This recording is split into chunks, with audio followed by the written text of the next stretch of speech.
So here we are for another soliloquy session. Yes. This time we are here with a wonderful, amazing, talented, and beautiful SunQueen, Kelsey. How you feeling today? I'm feeling so good. I'm so happy to be here. Thank you for opening up this space. No doubt, no doubt. I appreciate you come utilizing the space. You know what I mean? So part of, even this gallery, Soliloquies, Stories of Underground Legends, is capturing the essence, the energy of legends. So I feel like you are a legend, you are leading to legend. You know what I mean? You have been inspired by some legends. Mm-hmm. You are, still bound to do other phenomenal, legendary things, so I would watch documentaries and be like, Dad, like they had the camera and they really captured this moment, these times, right, that we can look back on. So I want to be a part of, documenting, history, and these legendary moments that I can look back on, you can look back on, your future children or nieces and nephews and things of that nature can look back on. So yes. I appreciate you, appreciate your time. Of course. So, you feel like a legend? Yes. And I hesitated because I was like, I feel like a legend all the time, mm-hmm. But I haven't always felt like a legend, I think it was when I started to learn about my history, my personal background, and also the history of being Black and how amazing it is to be Black, blackity black 24/7. That's when I really felt like a legend. I felt like I was unstoppable sometimes, For sure. Yeah, that's heavy energy. What are what are some of your legendary aspects? What do you think makes you legendary and unstoppable? I think it's where I come from. I think it's my ancestors. I have two amazing ancestors. One was my great aunt, and she was a witch, a Black witch. She was a fortune teller as well. And she used to tell fortunes and used to create spells and everything for people in her community. And she gained so much money from that she picked up, moved, and bought a whole bunch of land, which is the reason why my family lives in Bisco on Brutonville Hill, and they've been there for years and years and years. The next legend would be my great aunt that used to own a hotel called Plaza Manor, and this hotel was listed in the Green Book. So she had a safe haven for all Black folks to come in, and they would have a place to sleep, a place to chat, a place to shoot the shit with everybody and just have a good time being Black. And it was right down the street from Magnolia House. So I think I'm legendary. I know that I'm legendary because of the women that are in my family and the ancestors that I came from, and I appreciate them. So I feel legendary because of where I come from. You can never forget that. So how did you find out these stories? Is it something that your family just talks about? Did you just hear about it? How'd you? Both. Some of it is documented. I think that, where was it? It might have been in the Cultural Arts Center. I can't remember. This was last year. They did a showing of the Green Book, and they brought everybody who was still living and their successors. They brought them around and talk about the places that their parents or their ancestors owned. So that part is documented. My aunt's name was Aunt Annie Lee Hill, and she owned Plaza Manor. Now my great aunt, Ma Say, who is a Black witch, I just hear stories about that. That's oral stuff. And I think that a lot of times, I believe a lot of oral stories more than sometimes the documentation. I think that even the documentation, somebody had to talk about it before it was written down anyway. But yeah, that's it. That's cool. So to be a witch, so people would look at that title, with just such negativity. So how was it that or was there any static, behind that, or how was it even her having the title of witch, and what time, period was this? I think this was early 1900s. So I think she bought the land probably before 1910. And I feel like there was some static. There was some pushback on the word witch because my family, they are strong Methodists. That's my dad's side of the family. Strong Methodists, okay? And I think a lot of the times they would use the word fortune teller instead of witch. But when I started to learn more about her history, I was like, she was a witch. Like, let's be real, she was a witch, and there's nothing wrong with being a black witch at that, because there's so much power in being a witch. But I think when it comes to being a witch versus being a Christian, that's when you get a lot of the friction. Even though it's we have all the practices and a lot of these things have some similarities. You know, I mean, that you think about.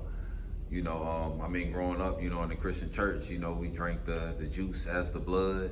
You know what I mean? And then other cultures is drinking real blood. But to me, like, what's the difference? You know what I mean? When you are doing a certain thing with an intention. That's what I think too. I always say, you know, when you think about all religions and the rituals that they have, all of it looks like witchcraft.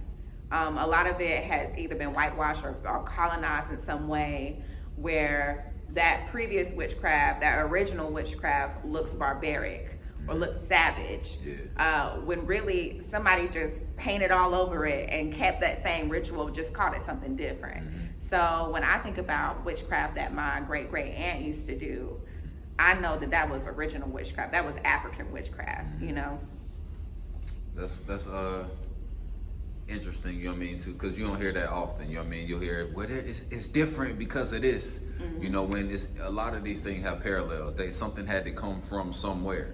So even that, you know what I mean, particular practice had to derive from, do you study that? Do you question that? I'm not asking you, I'm asking, like, that's sometimes my general question, you know, to people. But that's really cool to know, you know what I mean? Especially, like, even in the time of now where, well, I guess, you know, growing up, I didn't hear about it a lot, but I know, I mean, a lot of people using herbs, you know what I mean, and creating these different potions, you know, for wellness, you know, so pretty interesting, you know what I mean, and knowing your history and having these conversations with your family, you know, so what things, you know, from your aunts do you think exist in you in this moment? My desire to heal and my desire to, like, empower and connect people. I think that definitely lives within me. Oh, and my desire to speak up and stand up for what I believe in. I have no problem saying my opinion.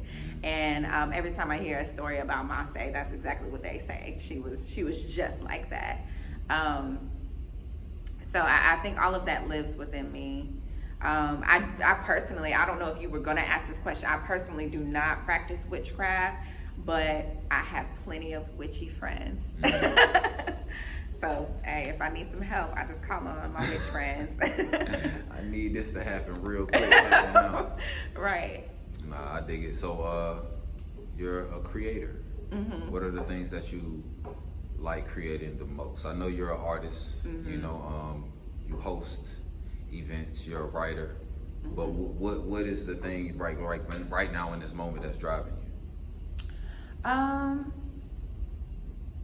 I think what really drives me when it comes to creating is creating a safe space for myself. I think that's what I've had to focus on. A lot of times I remember me getting caught up in hanging around people that were not good for my soul. Maybe we didn't mesh well, maybe we just weren't good for each other, but I kind of felt stuck and stifled depending on who I was around. So now I'm focused on creating a safe space and making sure that the people I surround myself with are definitely treating themselves right, and making sure that the spaces they enter are also full of light and full of love. I hear a lot of, you know, like you said, you like to speak up. You know, I hear, you know, when you say you like to create the safe spaces, I see that in the experiences and the events, you know, that you create, you know what I mean, in your music. You know, and art is such a revolutionary, you know what I mean, thing.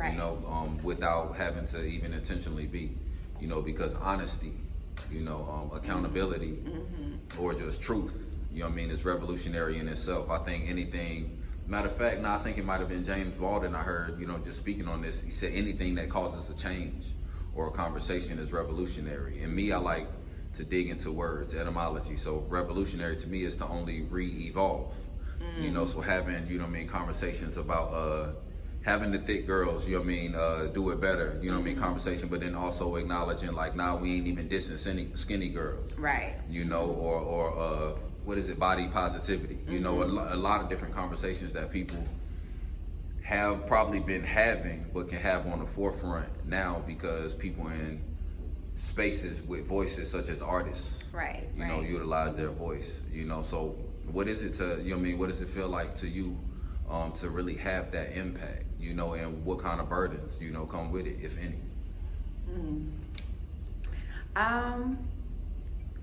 For me, it's fulfilling. It's revolutionary, like you said. I feel like I've evolved in many ways. I feel like I'm the person that I needed when I was younger. And also, I feel like I've embraced the power of choice over your own body. You know, part of body positivity is to have full bodily autonomy over yourself. No one should be able to make choices for your body but you know? And I think that's something that I take wherever I go. That's a message that I push. And there is some pushback because there are still some people that want to control others' bodies. There's still some people that will hate on somebody's body simply because of the way that they look. And you know, every day I wake up and I take full control over what I have because this is mine. And I'm not worried about what you got going on over there. I want you to treat yourself right, but I will never try to make a decision for you over your own body. And a lot of people just can't get with that, especially when they see a big girl wearing what she wants, you know, or when they see somebody that is on Instagram and they wanted to post a picture of themselves in their lingerie. It's none of your business. You following them, you wanted to see it. Right. All you got to do is unfollow. But you can't really bash anybody for taking control over who they are and wanting to show that and wanting to share that with people. I love when people love themselves and when they show it off. I think it's the most beautiful thing ever. Have you always felt that way, you know, as far as not caring, you know, what somebody has to say, or was that something you had to build up? Was there a It was journey something to I it? definitely had to build up because every day, you know, society is telling you that you should be fat phobic, that you should be homophobic, that you should only want people that are desirable as far as the conventional beauty standards go. Like, society tells you every day that you should judge people for the way that they look all the time and that you should shut people out for the way that they look. And that's something that I had to unlearn. I don't want to live like that. I don't want to shut people out for things like that, you know? And I don't want to be shut out for that either. So yeah, it took me a minute to get here, but I'm fucking happy that I'm here. You know? No doubt. I mean, you know, that's true happiness. You know what I mean? Being able to live, you know, in you and not be worried about everybody outside of you. You know what I mean? Being able to deal with it, reflect it, bounce that shit off. Right. I just want to be comfortable in my skin. So let me be, you know. So what do you say, you know, to somebody that's asking you right now, like, I'm not comfortable, you know what I mean? What was your first step, you know what I mean, to your comfort, you know what I mean? And so, and I ask that because when people ask me, you know, some things like, well, how did you take this step towards this or doing that? And for me, it's like, I know it sounds simple, but it's not. It's like you just gotta make a move, you know, in any direction towards forward. You know, I'd rather fall forward than fall backward or be standing still. You know, sometimes I've had to jump off of a cliff, you know what I mean, and grow my wings along the way. You know, and that was with depression, you know what I mean? That was even with, you know, because I had to finally just begin to speak on things, like, even when it felt uncomfortable, and I had to jump off that cliff and not worry about, am I telling too much here, you know what I mean? Or are you gonna think something, you know, about me? You know what I mean? And even with my career, certain risks that I've had to take. So were there certain steps, you know, that you had to take towards, I guess, breaking those barriers or developing that confidence? Well, I first had to find out what my idea of comfort was. Like, what was I really looking for? And then I had to ask myself, like, what am I willing to do to get here? And am I going to surround myself by people who also want this for me too?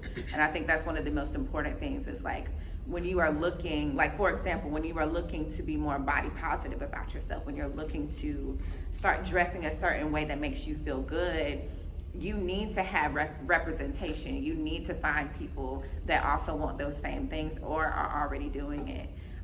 So surrounding yourself with good people is key, always key.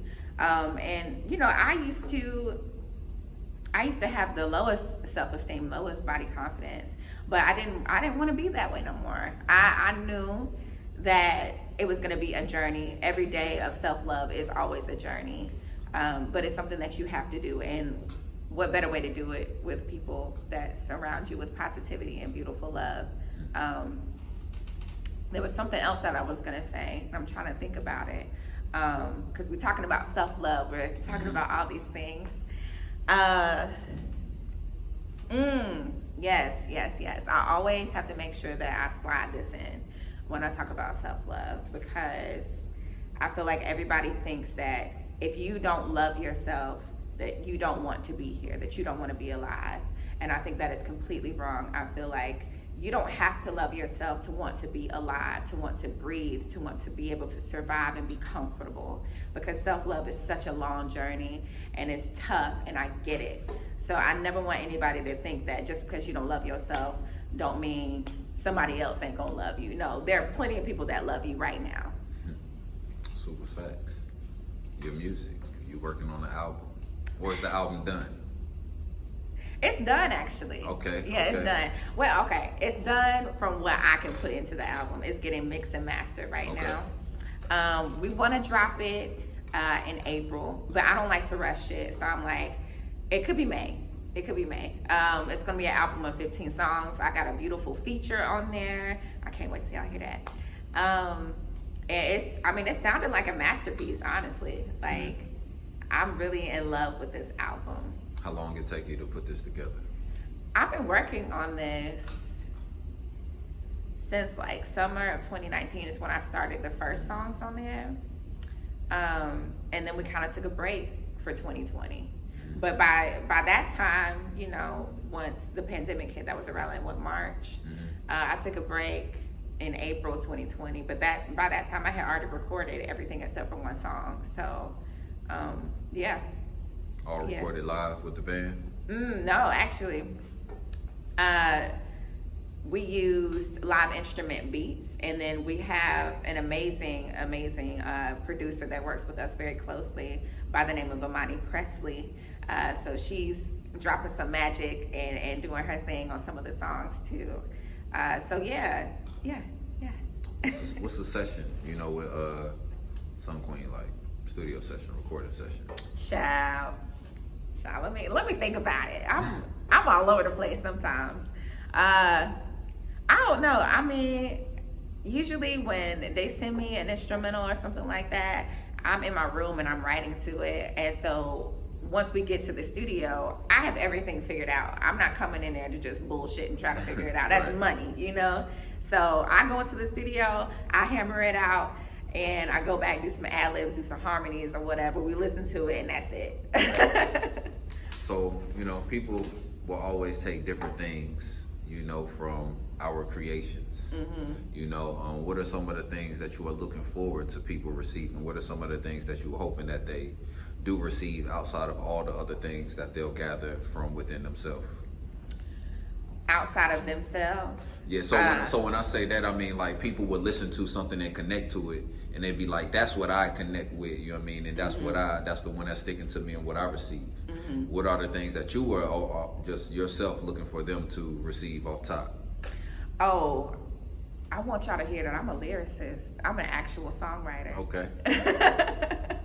Yeah, I put my heart and soul into this album, and I don't know, a lot of people, I don't think they've actually heard a lot of my work before, but when I tell you that I can write to damn near anything, I can write to damn near anything, and I would love to showcase that to people. For sure. Yeah, that's what it is. Do you got some bars you want to kick, or you? Did we say bars? Because I didn't say bars. I mean, you know, could have been some lines, some stanzas, you know. I mean, no pressure. I'm only asking. I wasn't expecting that. I mean, no, it's not even a required thing, you know. Just because we got on it, I asked, you know. But no pressure. No pressure. I'm trying to think what would be the right one.